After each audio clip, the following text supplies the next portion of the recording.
Üdvözöllek, kedves barátom! A most elhangzó üzenet életed valószínűleg legfontosabb üzenete lesz, mivel az Isten és ember közötti viszonyról szól. Nem feltétlenül szükséges, hogy birtokodban legyen a képes füzetecske, de ha megvan, akkor segíteni fog, hogy jobban emlékezz az elhangzottakra. A kazetta bármikor megállítható, ha úgy érzed, hogy időre van szükséged egy-egy rész átgondolására. Azt javasoljuk, hogy hallgassd először végig az egészet, és csak azután menj vissza bizonyos részekhez, megállítva a kazettát, valamint időt adva magadnak az elmélyülésre. Kezdetben csupán Isten létezett, és semmi más. Isten megteremtette a világot, és megparancsolta, hogy legyen világosság. A nap feladata volt, hogy napközben, a holdé pedig, hogy éjjel világítson. Isten jó, és mindenek felett ő rendelkezik.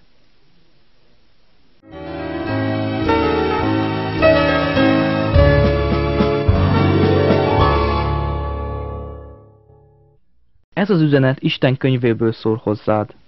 Ez a könyv Isten igéje, ami nekünk szól, mégpedig Istenről és az ő útjairól. Ez a könyv tartalmazza sok ismert próféta írásait is. Isten szereti az embereket. Ez a könyv magyarázatot ad arra, miért kellett Istennek elhatárolnia magát az emberektől, akiket annyira szeret. Ez a könyv azt is elmagyarázza, hogyan készített Isten egy tervet, hogy visszahozza az embereket magához, hogy az ő barátai és gyermekei legyenek. Ezt a könyvet a Bibliának hívják.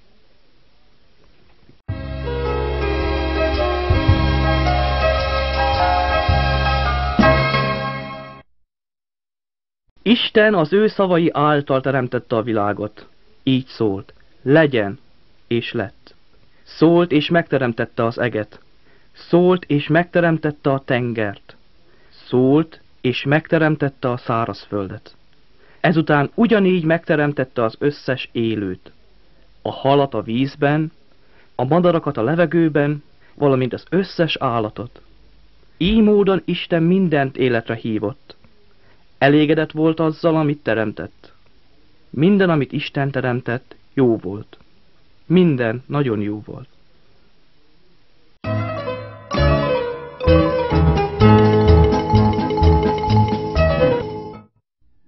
Isten megteremtette az első férfit a föld porából, és az első asszonyt a férfi oldalbordájából. Ádámnak és Évának nevezte el őket. Isten szerette Ádámot és Évát. Hatalmat adott nekik a többi teremtménye felett. Isten barátai voltak. Isten teremtett nekik egy csodálatos kertet, hogy ott éljenek. Isten itt szólt hozzájuk. Engedélyt adott nekik, hogy a kert bármely fájáról egyenek gyümölcsöt, egyet kivéve. De ők nem engedelmeskedtek neki, és ettek a tiltott gyümölcsből. Vétkeztek Isten ellen, megszegték a vele kötött barátságot, és így büntetést érdemeltek. Isten megveti a bűnt. Kiűzte őket a csodálatos kertből. Azóta kell az embernek keményen megdolgoznia a betevő falatért. A bűn fájdalmat, szenvedést és halált is hozott.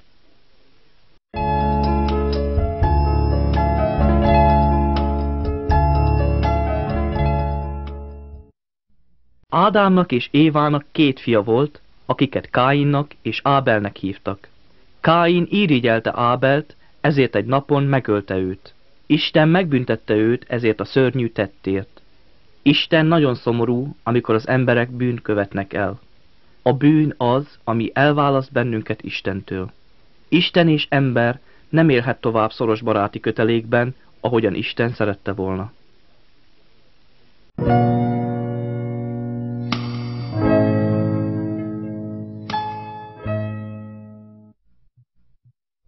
Ádámnak és Évának még sok gyermeke lett, és jó néhány év lepergése után leszármazottaik benépesítették a földet.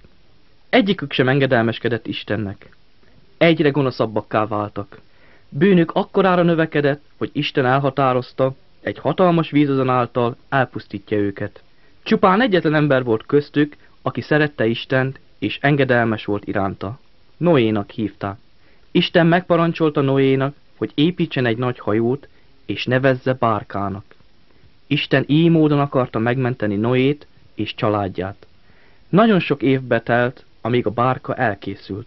Ez idő alatt Noé mindvégig intette az embereket, hogy gonosz viselkedésük milyen büntetést von majd maga után. De az emberek nem hittek figyelmeztetésének, és nem akartak lemondani bűnös útjaikról.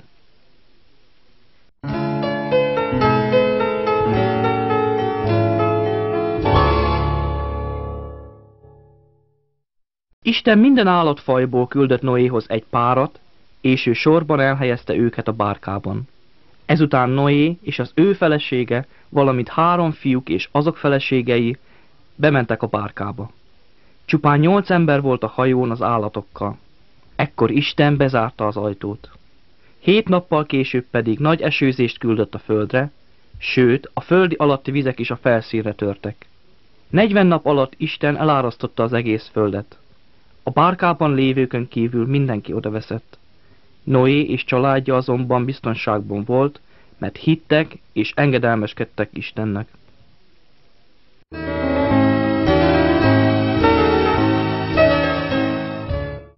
Sok év elteltével Noé leszármazottai számos törzset alkottak. Ábrahám is ezen leszármazottak egyike volt, aki szerette Istent és engedelmeskedett neki. Isten megígérte Ábrahámnak, hogy leszármazottaiból nagy emberek lesznek.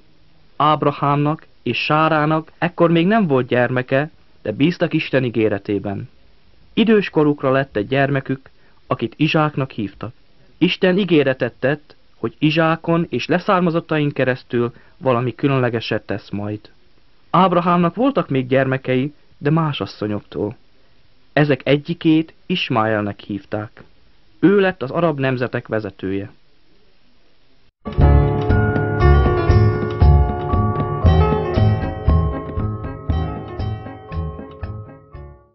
Izsák leszármazottaiból szintén nagy nemzet lett, amely az Izrael nevet kapta. Ezen leszármazottak egyike volt Mózes, aki szintén hitt és engedelmeskedett Istennek. Isten egy napon elhívta Mózest egy hegyre, és ott szólt hozzá. Törvényeket adott neki, amelyre meg kellett tanítani az embereket. Mózes ezekkel a kőbevésett törvényekkel jött le a hegyről. Ezek a törvények jók, és minden ember számára szólnak.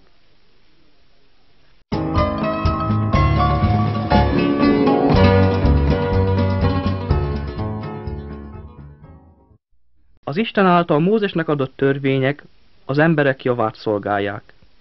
Azt parancsolják nekünk, hogy szeretnünk, imádnunk és engedelmeskednünk kell az egy igaz Istennek. Nem szabad bálványokat készítenünk és meghajolnunk előttük.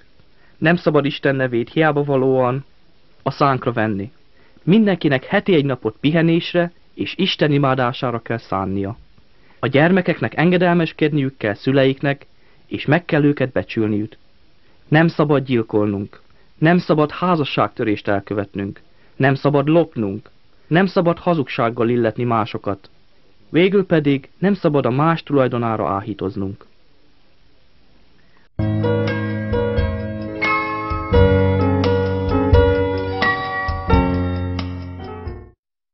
Azokban az időkben, ha valaki megszegte Isten törvényét, egy bárány kellett feláldoznia Isten oltárán.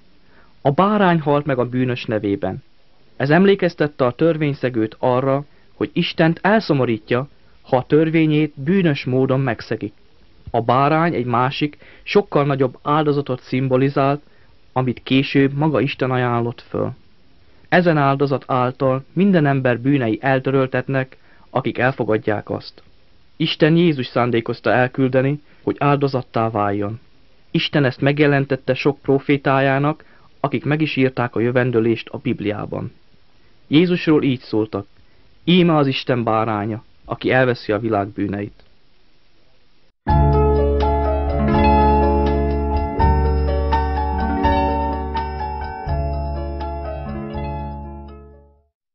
Jézus nem mindennapi módon született. Egy angyal küldetett a szűzhöz, akit Máriának hívtak, és egy József nevű férfival volt eljegyezve. Az angyal megjelentette neki, hogy gyermeke fogantatik Istentől, anélkül, hogy férfit érintett volna. Mária tudta, hogy Isten egy szavával megteremtette a mennyet és a földet. Tudta, hogy Isten meg is teszi azt, amit mond, ezért hitt ő benne. Különleges módon Jézus édesapja Isten volt. Az angyal Józsefnek is megjelent álmában. Elmagyarázta neki, hogy Mária nem egy másik férfi által fogant meg, hanem Isten ereje munkálkodik benne. Az angyal arra is utasította Máriát és Józsefet, hogy a gyermeket Jézusnak nevezzék, ami annyit jelent, mint megváltó. József engedelmeskedett Istennek, és nem hált Máriával mindaddig, amíg a gyermek meg nem született.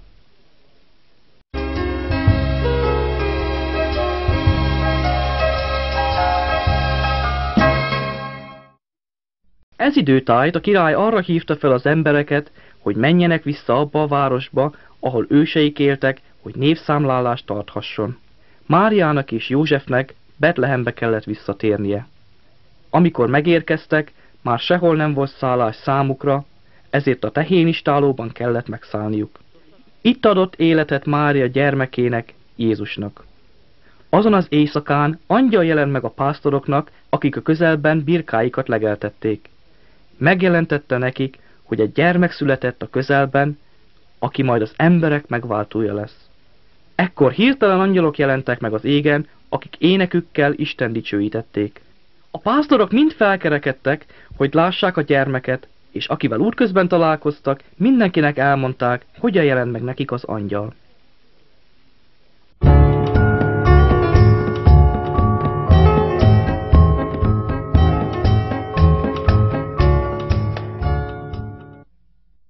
A Biblia nem sokat beszél Jézus gyermekkoráról. Annyit tudunk, hogy Mária és József Egyiptomba vitte a gyermeket, amikor valaki az ő megöletését tervezte.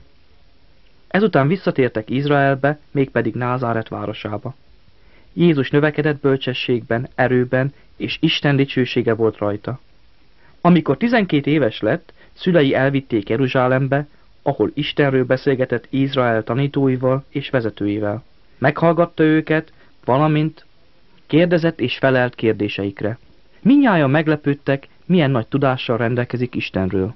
Amikor 30 éves lett, elkezdte Istenről tanítani az embereket. Nagyon sokan hittek a tanításában, és mindenfelé ismert lett a neve.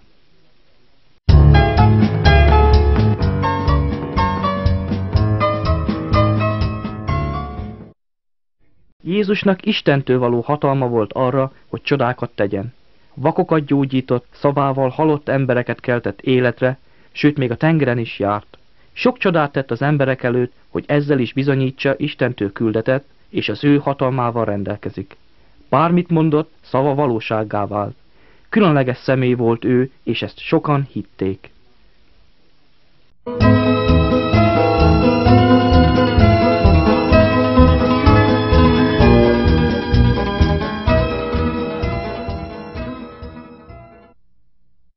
Jézus számos csodát tett, és rengetegen követték őt. Kedves volt, meggyógyította a betegeket, és Isten útjaira oktatta őket. Jézus jó volt. Jézus soha nem vétkezett, mindig Isten akarata szerint cselekedett. Azért jött, hogy Isten szeretetét sugározza, és hogy visszatérítse az embereket az ő útjaira. Voltak azonban befolyásos vallási vezetők, akik irigyelték őt. Nem akarták bevallani, hogy ők épp úgy megszegték a törvényt, és bűnösök voltak, mint a többi ember. Kemény volt a szívük, és nem akartak benne hinni, hogy Jézus Isten küldötte volt. Megrágalmazták, a katonák foglyul ejtették, megostorozták, és egy töviskoronát illesztve a fejére kigúnyolták. Jézus ellenállhatott volna, de nem tette. Azért jött a földre, hogy a bűnökért való áldozat legyen belőle. Élete az emberek bűneiért való áldozatra volt számva. Azt a büntetést vette magára, amit tulajdonképpen az emberek érdemeltek volna.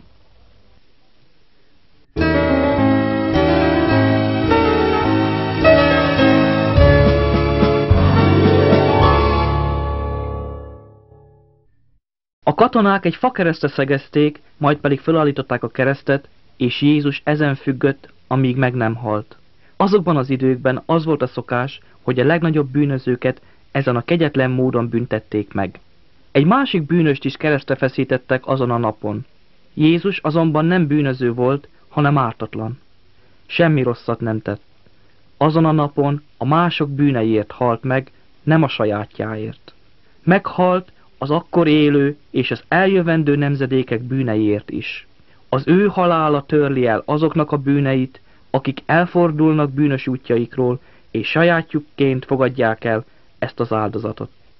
Jézus halálával a tökéletes áldozatot hozta. Tiszta vérével fizetett minden ember vétkeiért.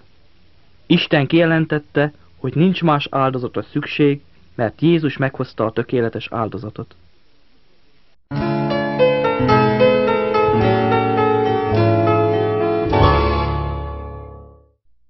Jézus ellenségei úgy gondolták, hogy megszabadultak tőle, de nem így volt. Miután Jézus utolsót lélegzett, egy vagyonos barátja a saját vadonatúj sírhelyébe helyezte le a testét, majd pedig egy hatalmas kővel lezárták a sír bejáratát. A harmadik napon korán reggel néhány asszony érkezett a sírhoz, hogy elvégezzék a szokásos temetési szertartást. Nagy meglepetésükre a kő el volt mozdítva, Jézus teste pedig eltűnt.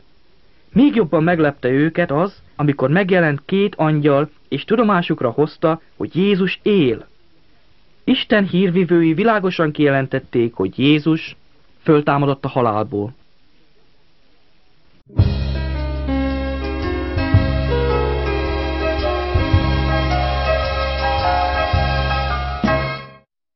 Jézus föltámadása után meglátogatta néhány tanítványát. Beszélgetett és együtt étkezett velük. Tamás, az egyik tanítvány, amikor ezt meghallotta, nem akarta elhinni, hogy Jézus él. Így szólt: nem hiszem el, amíg nem látom és érintem az ő sebeit. Jézus újra meglátogatta ezt a csoportot, amikor Tamás is ott volt. Egyenesen Tamáshoz intézte szavait, aki térdre esett előtte és hitt. Jézus így szólt hozzá: hiszel, mert látsz engem. Boldogok azok, akik nem látnak és mégis hisznek.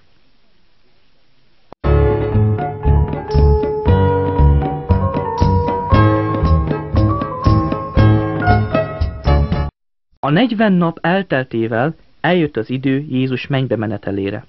Bevégezte a feladatot, amiért a földre jött. Felhívta követőit arra, hogy menjenek és mondják el mindenkinek a földön az ő cselekedeteit. Ezután követői szeme láttára felemelkedett a földről, és addig emelkedett, amíg a felhők között végleg el nem tűnt a szemük elől. Ekkor megjelent két angyal, és a tanítványok tudomására adta, hogy Jézus újra eljön majd olyan módon, ahogyan eltávozott. Jézus most a mennyben van, és előkészíti a helyet mindazok számára, akik hisznek benne és követik őt. Jézus elkészítette az utat, amelyen Isten színe elé járulhatunk.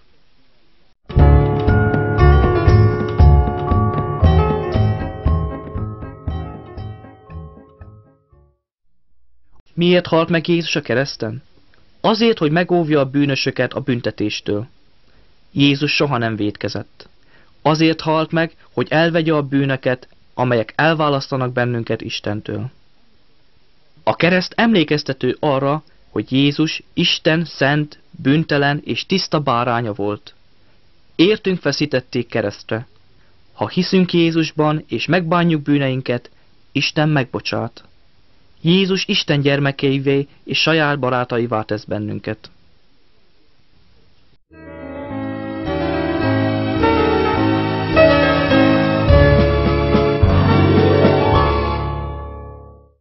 Jézus életében sok történetet mondott azért, hogy az emberek jobban megértsék Isten útjait. Azt tanította, hogy két út van. Mindenki a bűn széles útján kezdi, ami pusztuláshoz és büntetéshez vezet. Mindannyian bűnösek vagyunk, természetünkből kifolyólag, amit az első embertől, Ádámtól örököltünk. Bűnt követtünk el azáltal, hogy Istennek nem tetsző dolgokat cselekedtünk. Jézus azt mondta, hogy hagyjuk el a széles utat, és lépjünk rá a keskeny útra, ami Istenhez vezet a mennyben. A keskeny útra csak Jézuson keresztül léphetünk rá, mégpedig úgy, hogy megbánjuk bűneinket, és elfogadjuk az általa bűneinkért hozott áldozatot a kereszten. Szólj hozzá most a szíved mélyéről. Mondd neki ezt. Isten, te nagy vagy és szent. Elismerem, hogy vétkeztem, és hiszem, hogy Jézus meghalt az én vétkeimért a kereszten. Kérlek, bocsáss meg nekem. Tisztítsd meg a szívem, és fogadj gyermekeddé. Szeretném Jézust követni, és veled lakni a mennyekben a halálom után. Köszönöm, Atyám. Ámen.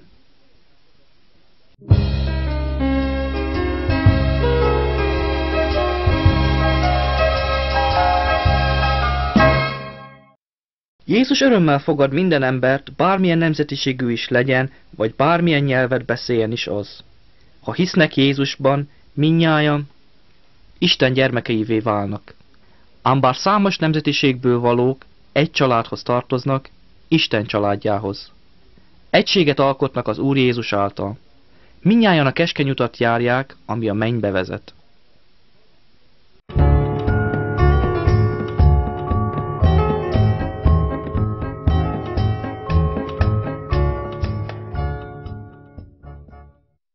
Egy este egy vallási vezető, Nikodémusz látogatta meg Jézust. Jézus valami nagyon érdekes dolgot mondott neki, mégpedig azt, hogy ha valaki Isten családjához akar tartozni, akkor újra kell születnie. Szüleink családjába egyszerűen beleszületünk. Tehát amikor Isten családjába lépünk, akkor az olyan, mintha újra születnénk. Az első a fizikai, a második pedig a lelki születés. Nincs hatalmukban magunk megváltoztatása. Isten szent lelke az, ami új életet ad nekünk, amikor hiszünk és Jézust követjük. Új néppé válunk, Isten népévé.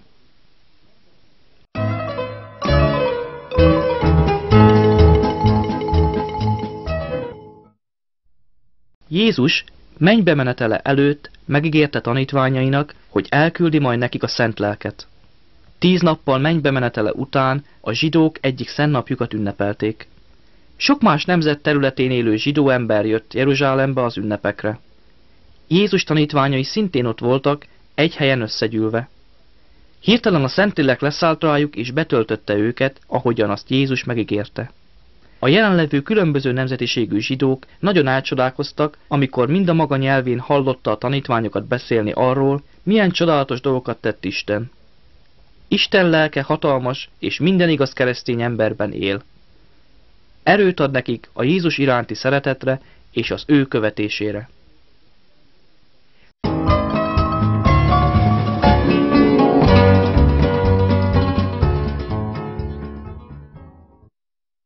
Mielőtt egy ember Jézusba vetné a hitét, olyan, mintha sötétben járna.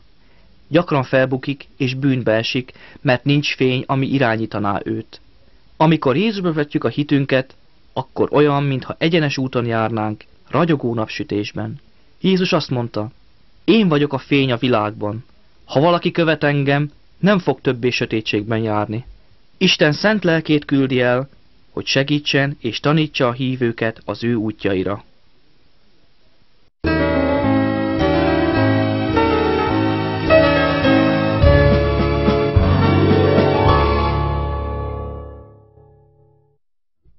A keresztény egy új ember, aki engedelmeskedni akar Isten igéjének. Hálás, hogy Isten megbocsátotta a bűneit. Jézus követője nem követhet el házasságtörést, nem verekedhet, nem lophat, vagy imádhat bálványokat és más isteneket. A Szentlélek hatalmat és erőt ad a hívőnek, hogy elforduljon a gonosz dolgoktól és jót cselekedjen.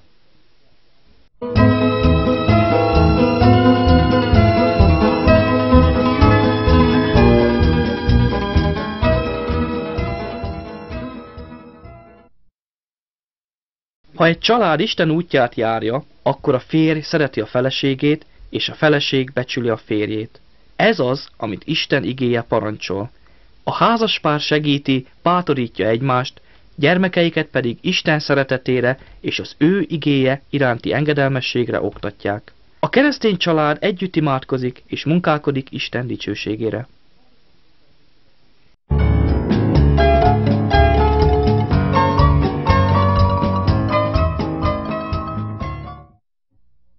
Jézus arra tanította az ő követőit, hogy szeressenek minden embert, még az ellenségeiket is.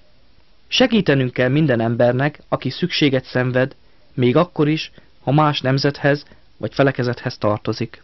Egyszer Jézus egy történetet mondott el egy emberről, aki útban volt egy város felé, amikor rablók támadták meg és összeverték. Egy másik felekezethez tartozó ember talált rá a szerencsétlenre, és segített neki, mert szükséget szenvedett. Mindezért semmi fizetséget sem kért. Jézus azt mondta, hogy nekünk is hasonló jó dolgokat kell cselekednünk.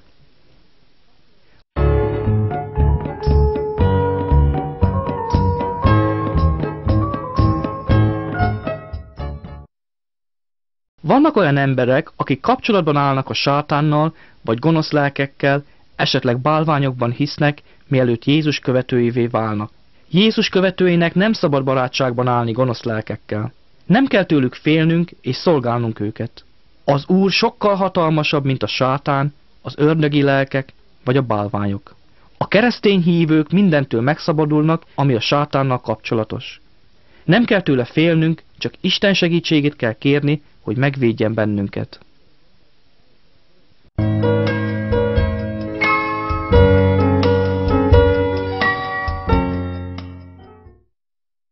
Volt egyszer egy ember, aki teljesen a gonosz lelkek hatalmában állt. Sem kötelek, sem láncok nem tudták őt lefogni, olyan erősek voltak benne a gonosz lelkek. Jézus csak megparancsolta nekik, hogy távozzanak el belőle, és el is távoztak. Megszabadult az ő gyötrő lelkek gonosz hatalmából, és ment, hogy minden barátjának elmondja, mit tett érte Jézus. Jézusnak sokkal nagyobb hatalma van, mint a gonosz lelkeknek. Sok embert meg is szabadított tőlük. Mind sátán, mind a gonosz lelkek engedelmeskednek Jézusnak. Ha téged is gonosz lelkek gyötörnek, kérj meg másokat, hogy imádkozzanak érted. Kérd a hatalommal rendelkező Jézus Krisztust, hogy ő szabadítson meg tőlük. Ha szeretjük és engedelmeskedünk Jézusnak, akkor ő bennünk él a Szentlélek által. Az ő ereje megvéd bennünket a sátán mesterkedéseivel szemben.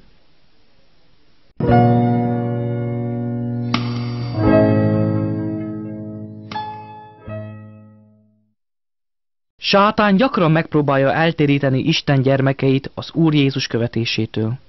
Azt akarja, hogy elfeledkezzünk Istenről és az ő útjairól, ezért sokszor kísért meg bennünket olyan dolgokkal, mint például pénz, szép ruhák, cigaretta, erkölcstelenség, és nem utolsó sorban alkohol. Megpróbálja velünk elhitetni, hogy ezek a dolgok fontosabbak Istennél, és boldoggá tesznek bennünket. A sátán azonban hazug. Be akar bennünket csapni, és Isten ellen fordítani. A Szentlélek majd megsegít bennünket a kísértéssel szemben, ha megbízunk az Úr Jézusban, és követjük őt.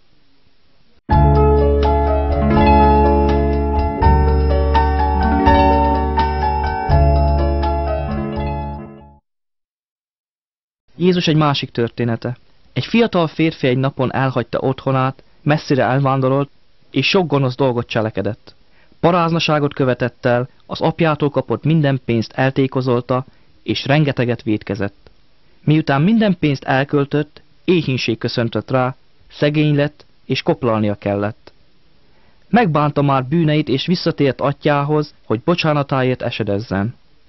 Mivel apja nagyon szerette őt, megbocsátott neki, és visszafogadta.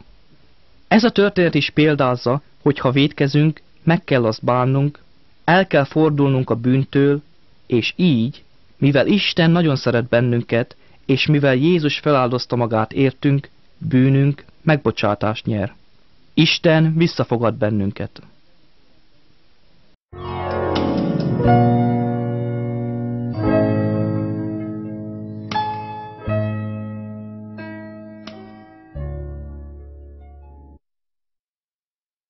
Mit kell Isten gyermekeinek tenni, ha megbetegszenek?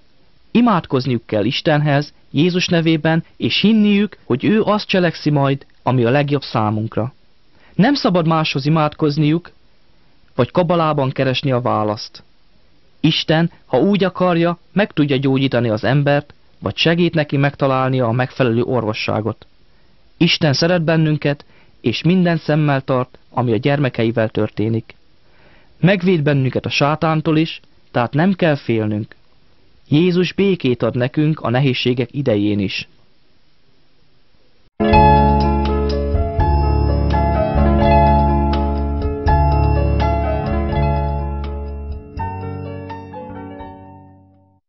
Mindnyájan tudjuk, hogy egy napon meghalunk. De mi történik majd velünk a halál után?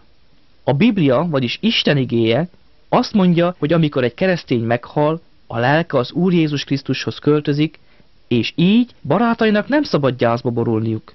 Nem szabad félnünk a haláltól, hiszen Isten szeret bennünket, és megváltott bennünket a bűneinktől a Krisztusba vetett hitünk által.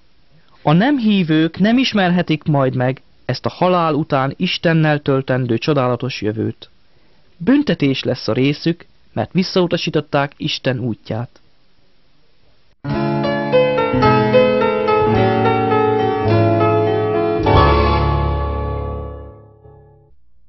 Testünk minden tagjának megvan a maga szerepe. A személy az, hogy lásson, a fülé az, hogy halljon, a szájé az, hogy egyen, valamint beszéljen. Ezek a tagok mind együtt munkálkodnak. Ha egy tag beteg vagy sérült, akkor az egész test megérzi azt.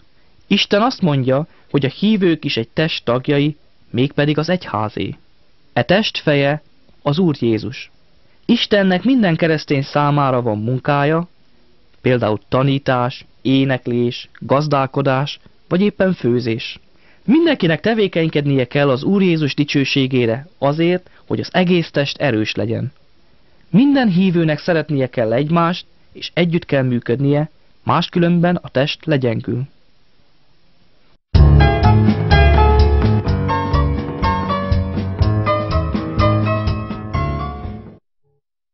A hívőknek rendszeresen kell egymás társaságát keresniük, hogy együtt dicsőíthessék Istent. A Biblia azt tanítja, énekeljetek himnuszokat és imádkozzatok. Isten munkájához ajándékokkal is hozzá kell járulnunk. Isten azt is megparancsolja, hogy emlékezzünk meg az Úr Jézus haláláról. A hívők együtt fogyasztják el az úrvacsorát, a kenyeret és a bort. A kenyér az Úr Jézus testét szimbolizálja, ami megtöretett értünk a kereszten, a bor pedig az ő vérére emlékeztet, ami kifolyt, hogy megtisztítson bennünket a bűntől. Mindaddig így módon emlékezünk meg az ő haláláról, amíg vissza nem tér.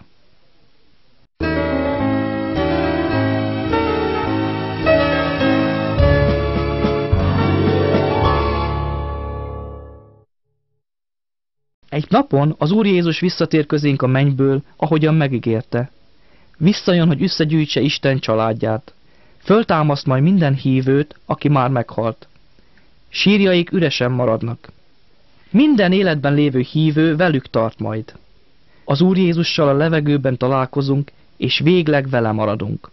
A nem hívők hátra maradnak, hogy szembenézzenek Isten ítéletével.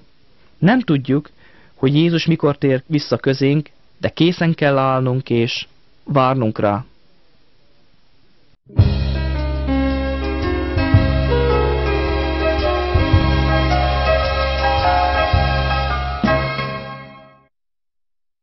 Ahogy a gyümölcsfa gyümölcsöt terem, ugyanúgy Isten szent lelke is gyümölcsöt terem a hívő ember életében.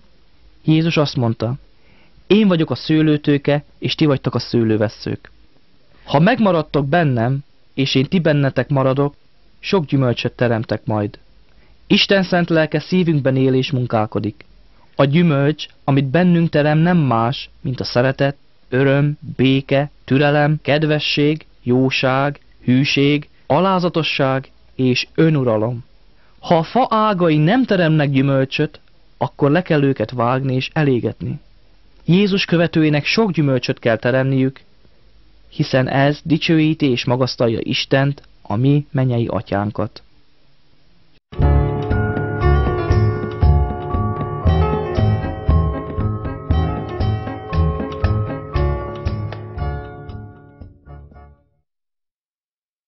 Jézus megparancsolta követőinek, hogy menjenek és másoknak is mondják el az örömhírt, hogy megszabaduljanak bűneiktől és az örökbüntetéstől. Sok embernek van téves elképzelése arról, hogy miben hisznek a keresztények. Számukra ez nagy rejtély. Kérdezhetik magukban, hogy miért olyan mások ezek az emberek? Miért úgy cselekszenek, ahogy? Mi motiválja őket? Ha hívő keresztény vagy, akkor segítened kell másoknak, hogy megértsék, ez a jó hír mindenki számára szól. Isten szent lelke bölcsességet és bátorságot ad majd, ha Jézust követjük.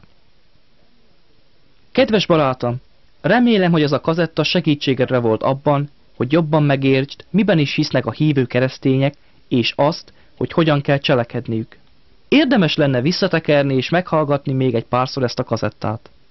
Nyugodtan állíts meg bárhol, és gondolkodj el ezeken a fontos kérdéseken. Kérdezd meg magadtól, úgy követem Isten útját, ahogyan kellene? Jézus kereszt halálát tényleg elfogadom a bűneim áldozatául? Szólj Istenhez a szíved mélyéről. Ő minden embert szeret. Téged is. Ámen.